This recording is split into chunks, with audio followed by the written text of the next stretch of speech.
Hey there everybody, this is Lee with Creative2xmom, and in today's video I'm going to be sharing with you the books that we read in February 2019.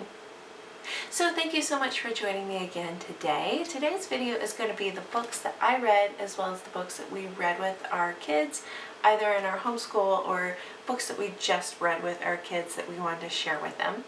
This video I am co-hosting with my beautiful co-hosts Ingrid at Mommy and Mia Homeschool Chronicles as well as April at The Simple Rugged Path. I'm going to link both their channels down below as well as the playlist. Each month we upload a video like this one sharing the books that we read in hopes of exchanging good ideas and good books with you, and we hope that you will join in as well. So please upload a video and join in on the fun. So February was a pretty productive month in our home as far as reading, so I'm just going to jump right into everything that I read throughout the month. I had several on my Kindle and then I have a few here to share with you as well. The first book that I read was a book called At Any Cost. This is by Mike and Haley Jones. This is a true story of a couple who goes out to Sierra Leone and they end up adopting 8 siblings. If you can wrap your mind around that, 8. I have a hard time managing the 3 that I have, so incorporating 8 new individuals into a family is definitely a challenge. So this is their true story. It's a biographical retelling. Some chapters are told from Mike's point of view, some are told from Haley's point of view, and it is a powerful testimony of 2 people who went through everything to bring their kids home, to bring their family together, and how they incorporate their new kids into the family as well as having biological kids. And if you have ever adopted, you can realize that that is quite a challenge, especially when you go from a family of 4 to a family of 12, and all the financial questions, all the logistical questions, all the emotional questions of now parenting 8 more kids, how you're going to divide your time, how you're going to divide your attention. And they share very honestly and very openly about the struggles that they went through. Now, this is not a polished story, polished review, but it is very honest testimony of how the Lord used 2 very real people to bring about a miracle for both them and these kids that they've adopted. The second book I read was actually gifted to me. It's called The City of Refuge by Ashley King. If you saw earlier in the month of February, I did a book swap unboxing, and the person that sent to me was Kim, the homeschooling Grammy. I'm going to link her channel down below as well as that unboxing video. This was an author I had never heard of and a book that I had never heard of, and I absolutely loved it. You've got Alex, who is this high school senior, and he is on his way to school one day and he's in this horrific accident that ends up killing 4 individuals, a mom and 3 of her kids. And it's about his life after the accident as well as the lives of the other 2 siblings and the father and where they went in their life. Both he and the daughter trying to figure out, for him, why did this happen to him, and for the daughter, why did this happen to their family.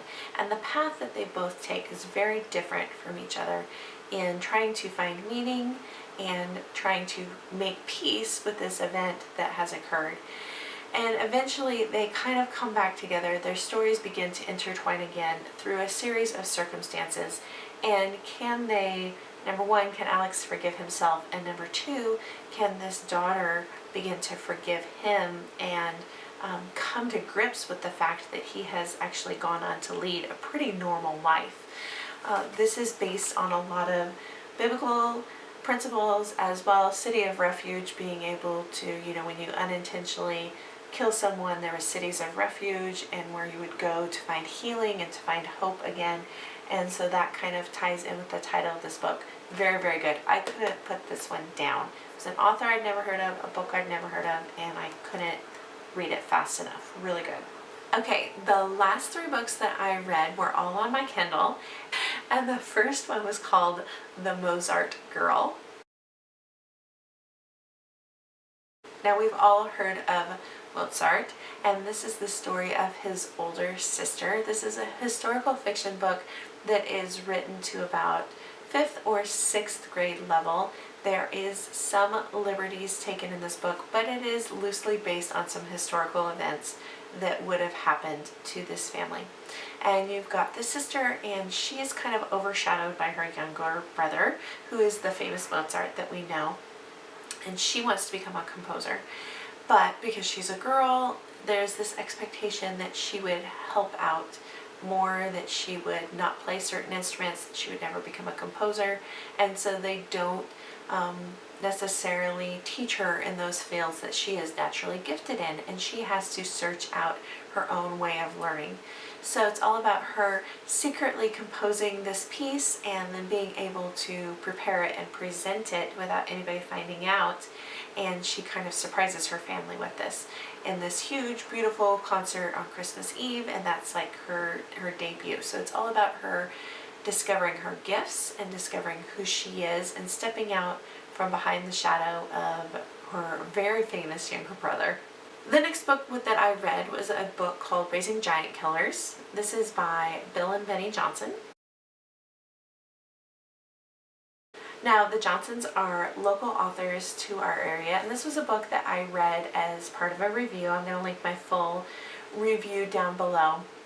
I have to be honest, I didn't finish the book. There were a few things. Well, let's talk about the prose first. I was excited to see that this book had a focus on intentionality, because as parents we really have to be intentional with how we are parenting. There are so many voices and so many things vying for our kids' attention that our intentionality goes a really long way. And I appreciated the fact that the Johnsons talked a lot about speaking identity into your kids, building them up with words of life, because there are so many voices in today's world that are tearing down our kids. So building them up, speaking in their identity, praying for them at an early age, and knowing that even if you didn't do that at an early age, it's never too late to start. And I felt like those were all really, really good points. The thing that I struggled with is that I really, really wanted to like this book. Them being local authors and some of the experiences I've had with them personally in the past, I really wanted to endorse this book.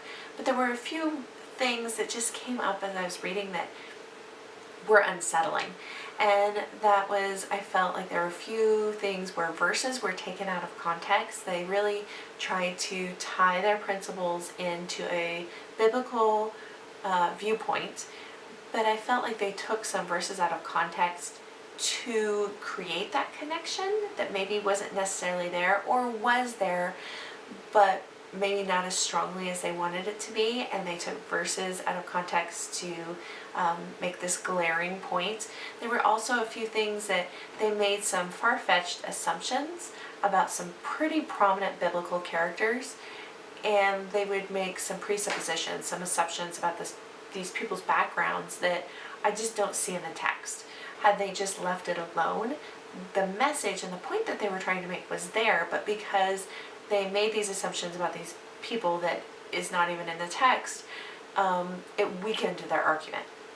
So there were some red flags that popped up here and there, and I just thought, I felt like I had read enough to get a pretty good idea of where they were heading and to get a pretty good feel. I was probably 2/3 of the way through the book when I finally put it down, because it just didn't, it was the same thing over and over again of like really great message, but pulling things so far out and left field that it actually weakened what they were trying to say. And it was really unsettling with me. I really wanted to endorse this book. I'm one of those that chew the meat, spit out the bones, but there was a lot of bones in this one. So if you have a friend who's a new Christian, I would say, if you're a seasoned parent, seasoned Christian, and you feel like you can navigate some of those things, just navigate them really carefully. And then the last book that I read was a book called Boy Mom by Monica Swanson.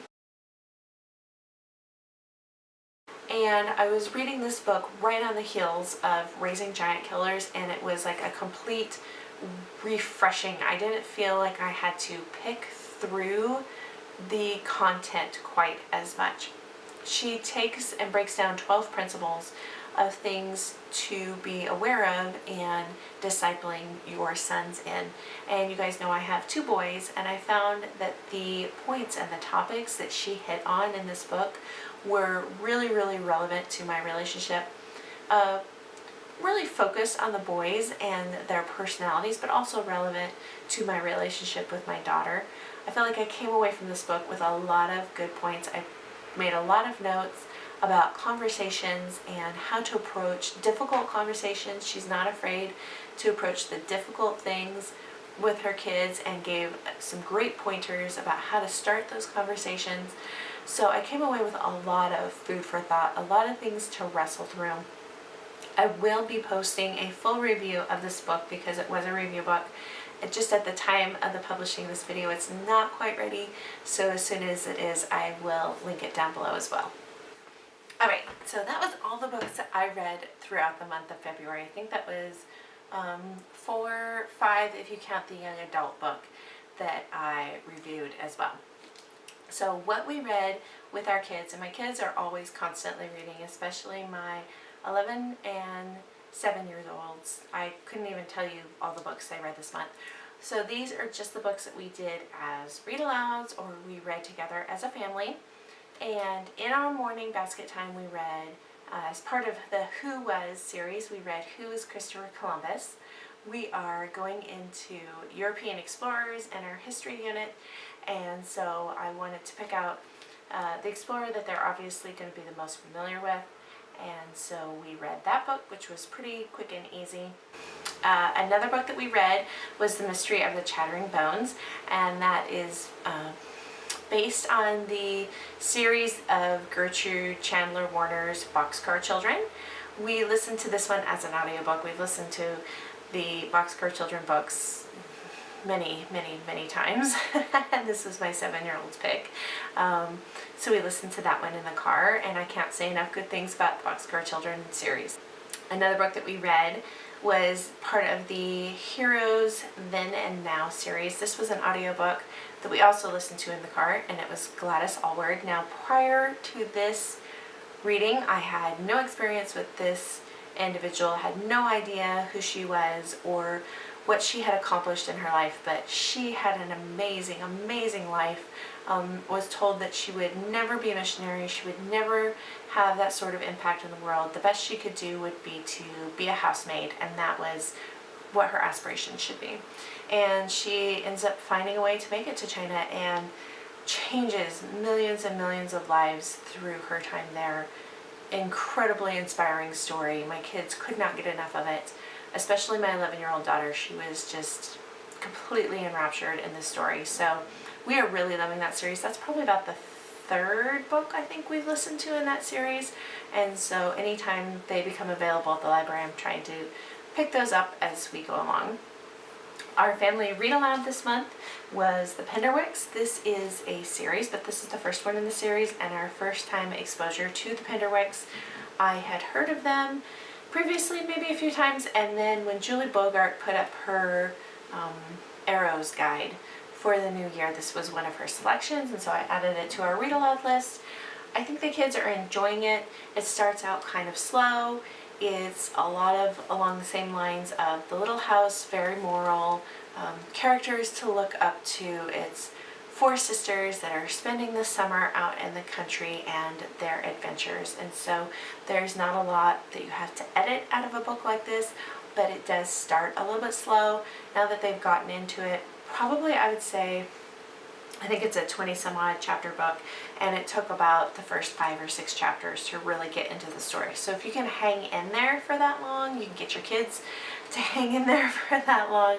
It does pick up, it does get quite a bit better, but it is a slow start for sure. So that's all the books that I read personally throughout the month of February, as well as the books that we read with our kids. I'm going to link the co-host channels down below for you to check out their selections this month. Oftentimes when I am going through this playlist every month, I end up having quite a running list of books that I want to read.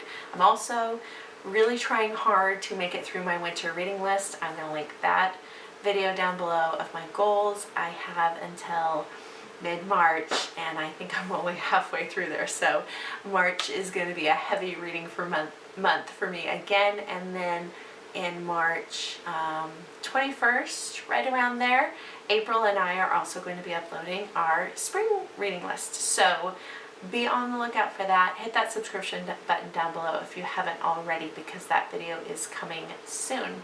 I hope you guys enjoyed this one. Happy reading, and we'll see you next time. Bye guys.